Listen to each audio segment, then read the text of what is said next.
Hikaru Nakamura gets one chance to strike in this game against Andrey. Esipenko played at the FIDE Grand Prix this year in 2022. Hikaru has the white pieces. Andrey Esipenko has black. Classical time control. Let's jump right in. Hikaru plays c4. e5, knight c3, knight f6, knight f3, knight c6. Four knights English. g3, d5, cd5, knight d5, bishop g2. Basically a Sicilian reversed. Bishop c5, castles, castles. And here Hikaru plays queen to c2. The fifth most commonly played move in this position, but the highest scoring. In my database, white scores like 80%. The queen helps put pressure on the c-file and also on this b1, h7 diagonal. Black could play knight d to b4 here and irritate that queen, but after, say, queen to e4, g6 to set up the bishop to f5, threat to the queen, d3, bishop f5, queen to c4 hitting the bishop, and a3, the knight gets kicked out, and white is doing well. So what Esipenko does is he plays knight to f6. So he has more space. He wants to avoid the exchange of pieces. It makes sense. a3 to keep the knight out of b4, but Esipenko says, well, why not just put it into d4, which is what he does. And this is actually a novelty in this position. After knight d4, e4, in typical Nakamura style, he does not retreat his knight, but instead counterattacks with the move b4, hitting black's bishop. The bishop could move to e7, which was the safer and maybe slightly better move. Instead, Esipenko plays the bishop to b6, and Hikaru plays knight to a4, giving him a chance to grab the two bishops, which he will do. Rook to e8, attacks e2, knight takes bishop, a b6.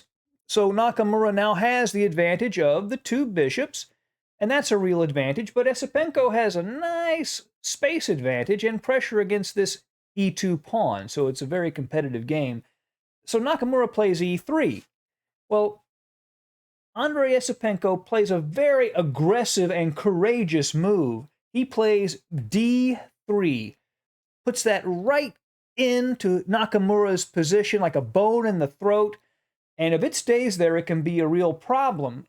But if it's lost, then that's really bad for black. So it's a risk, an aggressive move. Queen to c3, knight to e4, hitting the queen. Queen to c4. Computers like this idea. Bishop takes knight, which you normally wouldn't want to do because it's such a strong bishop. But after rook takes, bishop b2 with the threat of mate.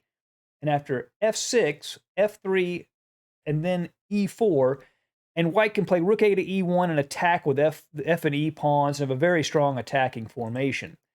Queen to c4 was Nakamura's move, hitting the knight twice. The knight is defended. And so black is threatening queen to f6, which could cause all kinds of problems, threatening the rook. So Nakamura just preempts that and puts his own bishop on the long diagonal.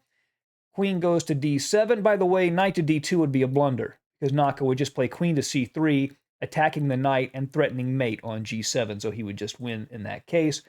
Queen to d7, threatens to get in on these light squares, also centralizing the pieces. Bishop takes knight, bishop takes, and here we have opposite colored bishops. We know in the endgame those tend to be drawish, but in the middle game they tend to be very aggressive because one bishop can attack squares, the other bishop can't defend. Here black is attacking white's light squares, but Nakamura is attacking the dark square, so it leads to sharper positions. f3, bishop to c6, rook a to c1. Nakamura is threatening to play b5 and then grab on c7. It would be an even exchange of pawns, but it would kill the mobility of black's pawn structure, leaving him with two isolated pawns. He doesn't want that. So rook to e7 to help defend c7. Queen to f4 to put some more pressure on this pawn. f6 to limit the mobility of the bishop at b2, but that does slightly weaken black's king's position. Rook to c4 is what Nakamura played. The computers very bravely, they don't get nervous, recommend this idea, and it looks quite strong, but hard to play over the board. They recommend this idea, g4, to play g5 and further open up this diagonal or white. That would take some courage to play over the board. Nakamura plays rook to c3, just playing around this d3 pawn that's still sitting there. He's just playing around that pawn. Rook to d8, centralizing, rook f to c1, and all of white's pieces are on good squares. The rooks are double in a half open file, bishop on a nice diagonal, queen well placed. And in this position, Esipenko makes a mistake. He plays the move queen to e6. The right move, it turns out, was b5, and what that would do would keep Nakamura from ever playing b5 himself. So after queen to e6, he goes ahead and plays b5, and after bishop takes b5, the first thing he does is he gets one pair of rooks off of the board. He plays rook to e4, and then exchanges those rooks, and now takes on c7, and we see that Nakamura has weakened those black pawns on the queen side. One pawn will hold two pawns. They can't advance just because one pawn will stop them. And he's also attacking the queen. So rook to d7, rook to c8 check, rook to d8. Now, I said Nakamura had one chance to strike in this game. Well, this is that time. He plays a beautiful combination here. Can you see it? That's right. He plays this move. Bishop takes f6. And this took some calculation to make work. Pawn takes bishop, which is forced. If he takes with the queen, just queen takes queen, rook takes rook, that would be it. He has to take the bishop with the pawn. And then queen to g4 check. And Esipenko has a lot of different options with the king. If he plays to h8, then this unbelievable move, queen to b4.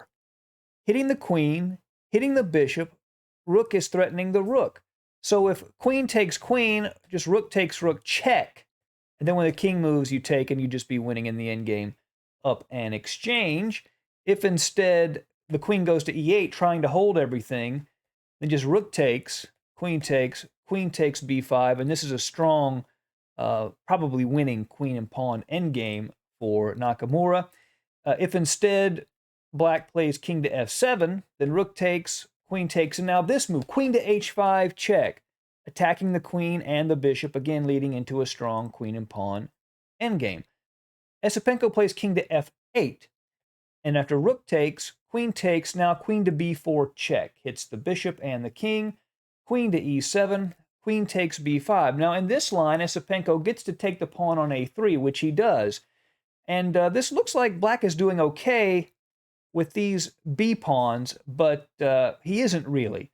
But it would be dangerous for Nakamura to take on b6 now. In fact, it would be a mistake for him to take on b6 now. Because queen to c1 check, king to g2, queen to d2 check, king to h3. And here, Nakamura would only be able to survive because he has a perpetual check. So to stop that, he just plays the king to f2 first, and he's fine. Queen c1 doesn't work now because he'd just take the pawn on d3 and defend the d2 pawn. So Esipenko plays queen to c5, offering the exchange of queens. And if the queens are exchanged, this is just a drawn king and pawn endgame. So queen takes d3. White is a pawn up with a much healthier pawn structure. One pawn island compared to three pawns, and three pawn islands, all are weak pawns. And he's got a safer king. This is a winning position for white. b5. Black still does have counterplay. It does have to watch the advance of these b pawns. The computers recommend just taking on h7, but that takes a lot of courage to give black another tempo to advance a b pawn. Nakamura plays queen to c3. Black cannot take on c3 because after pawn takes, this is an easily winning king and pawn endgame. This one pawn keeps these two pawns from advancing, and Nakamura would win easily with his 4 versus 2 on the king side.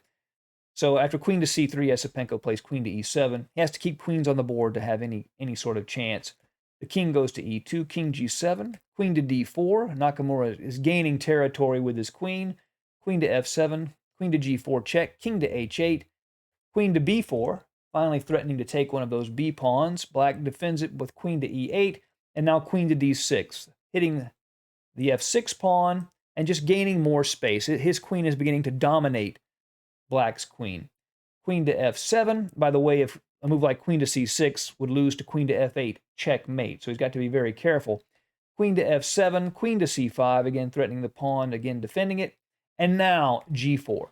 In order to win, he's got to advance his kingside pawn majority and open up more lines against the king. You know, when you dominate one side of the board in an endgame, sometimes you have to open up the other side of the board, and that's what Nakamura is doing here. King to g7, h4, queen d7, h5, king to g8, and now h6. with all kinds of threats of getting in to the G7 square. And in this position, black actually resigned, and he is completely lost. And let's look and see why. After a move like queen to c6, for example, queen to e7 threatens mate. In order to defend against that, say queen to c4 check, king d1. After a few checks, king to b2, black doesn't have any checks left in this position, so he would have to play queen to f7. But after queen takes queen, king takes queen, this is an easy win.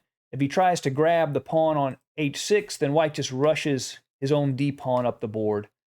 d5, king h6, and d6. And we see the square of the pawn, a 3x3 square. Black's king cannot get into it, and he would lose the game. And that is why Esipenko resigned. So Nakamura had his chance, and he took it. I hope you enjoyed the game. See you again soon at Chess Dog. Goodbye.